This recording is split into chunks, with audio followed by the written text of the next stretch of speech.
Hello, everyone. Welcome back to the Oasis. The entertainment Oasis. Well, as most of you know, there's a popular topic trending at the moment, Yes, it's all over YouTube, it's all over the news.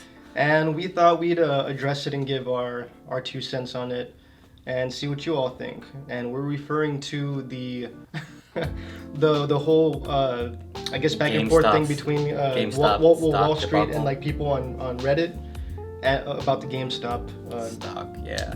short selling stocks. Yes, Yeah. that is the topic, or that is what, I guess, what this whole thing revolves around, individuals who short sell stocks. And I guess the easiest way to put it, as to what short selling a stock is, now, I had to take a look. Like, I didn't know anything about this kind of stuff, so I had to really do some research. But I found the simplest answer from this guy named Stephen Gandel, a senior reporter for CBS, for CBS's Money Watch. Essentially, what he said was that to short a stock is pretty much that you sold a stock that you don't own, and you are betting that the price for that stock goes down. Well, you're lending out the stock. No, well, In this Tech- case, you're lending. well, you're taking it from someone else at that point. But yeah, essentially, but you're selling the stock. You're selling a stock that doesn't belong to you in the hopes that the price for that stock is going to drop. So, I guess. Okay, you're going from someone who already got the stock. Okay. Yeah. So I guess the way it works is hand me the camcorder. Yeah. So let's say. Just be careful. Let's say I want to short Canon stock, right? Okay. So by that I mean I want to bet against it. I suspect that the price is going to go down, so I'm going to try to make money that way. So what do? Let's pretend Joker up here is my broker. So I tell my broker that I want to short Canon stock. Let's just for this argument's sake, let's just say I just want one stock to short. So then Joker is gonna look through their inventory or look through some of their other clients to see who has the stock I want to short. So what Joker's gonna do is, let's say Nathurow has the stock I'm looking for.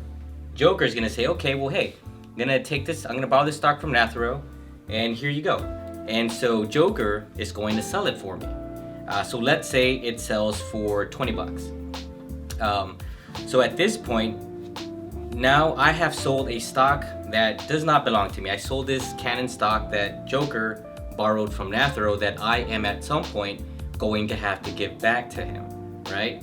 Following me so far? So yeah. Sorry, just quick interjection. The confusing part for me was what's in it for the lender.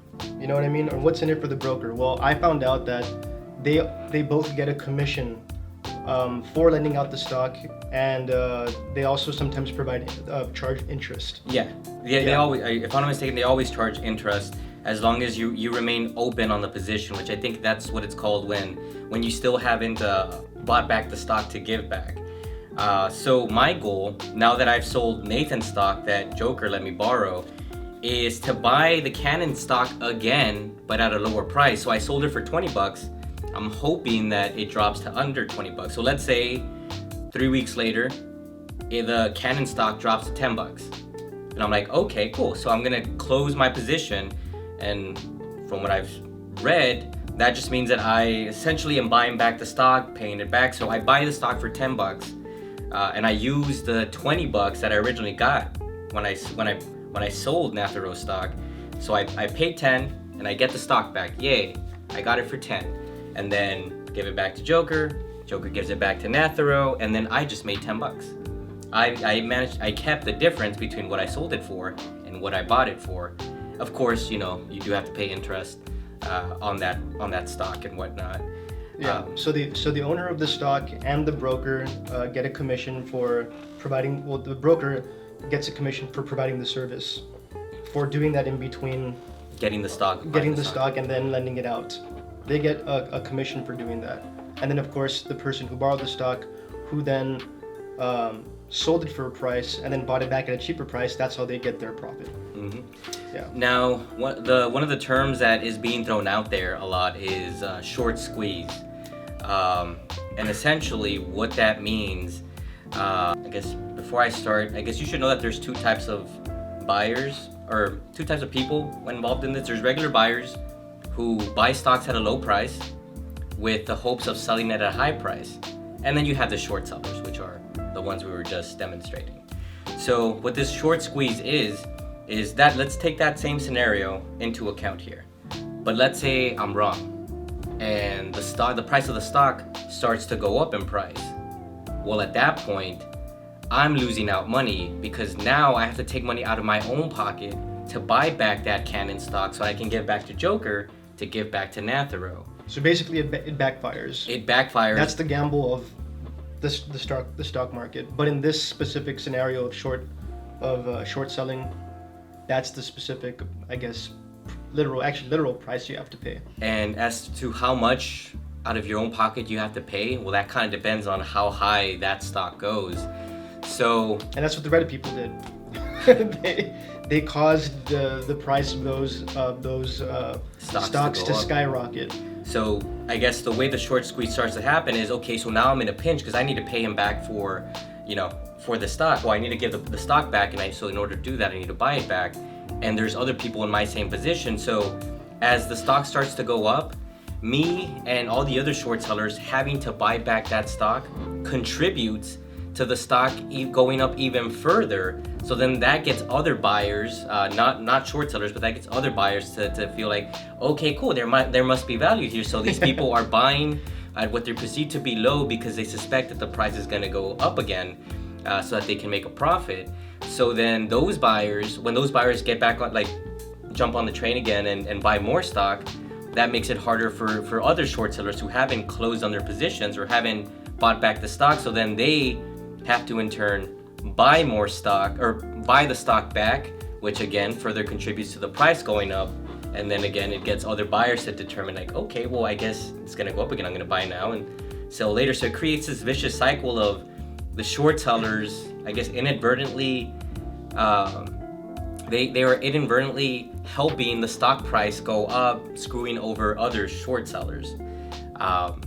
And I guess that was the plan behind why this Reddit group decided to do it. They felt like they wanted to give hedge funds and everyone who, these bigger companies who deal in short selling, they wanted to give them a middle finger essentially, and that's how they did it. They all got together and yeah, they all went in and they bought a lot of GameStop stock and drove the stock the price for that stock up and ended up screwing short sellers. And so yeah, it ended up screwing them over. It ended up screwing up short sellers. It ended up screwing them up. And I think the irony of this is there's people that make the stock market their lives. They play the market. That's the way they make their living.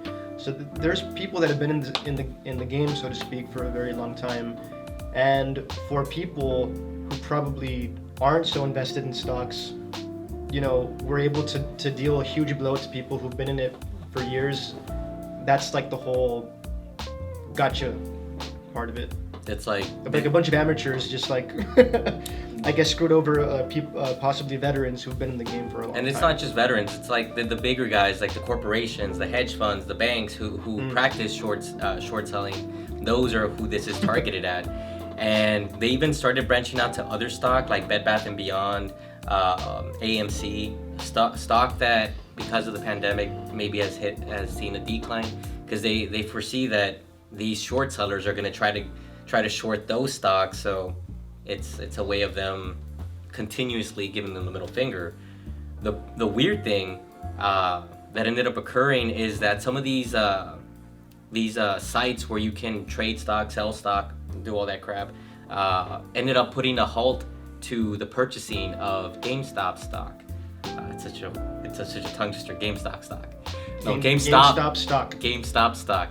So Robinhood was the one at the forefront. That's the one that's been getting the most coverage since that's the one that got the most coverage when they decided to just stop people from being able to buy GameStop stock.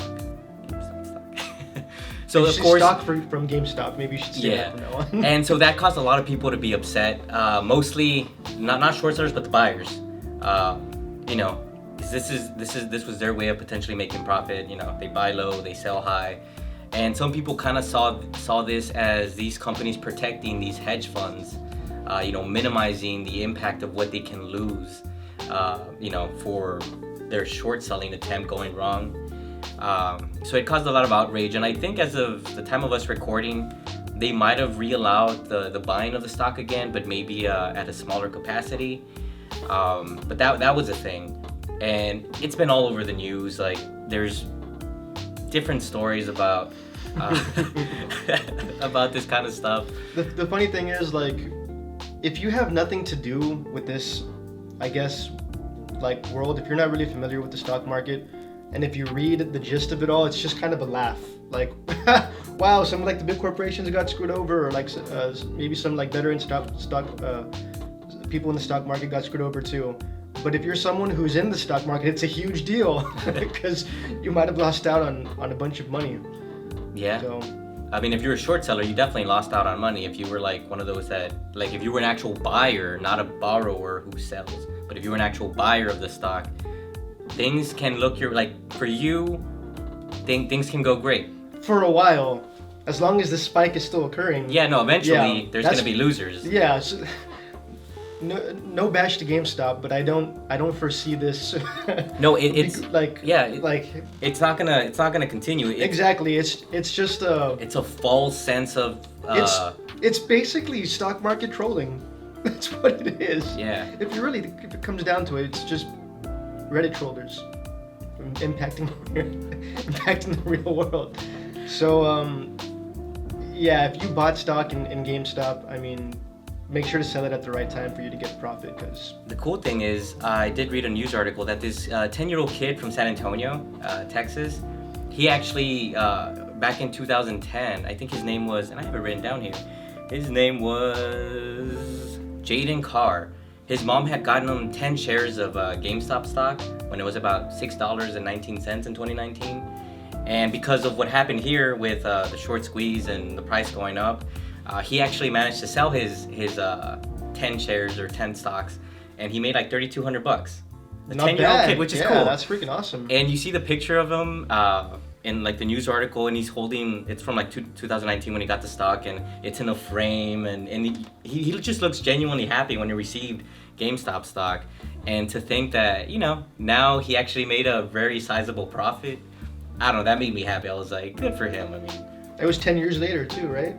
Was it? You said he bought it in 2009? 2019. Oh, okay, just a couple. Oh, okay, yeah. a couple of so years. So yeah, got in it for Kwanzaa. Okay. And yeah, so who would have guessed? A couple years later, that is pretty cool. He made a couple $1,000s off that. So that was neat. Reading into different aspects of this type of situation, I did see that there are rules for corporations, hedge funds, banks, large investors.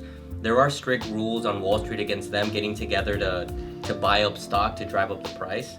But because these were individual investors, just everyday people like you and me, it's kind of okay. Like, there is no rule against individuals like us together driving up the stock. There's only rules in place for those big players from controlling the market that way, from, you know, buying, like coordinating to buy the stock all together. The power of anonymous. This is another example. Because it's just individuals getting together to do it. I mean, you can't really prepare for that. It's just random people out in society.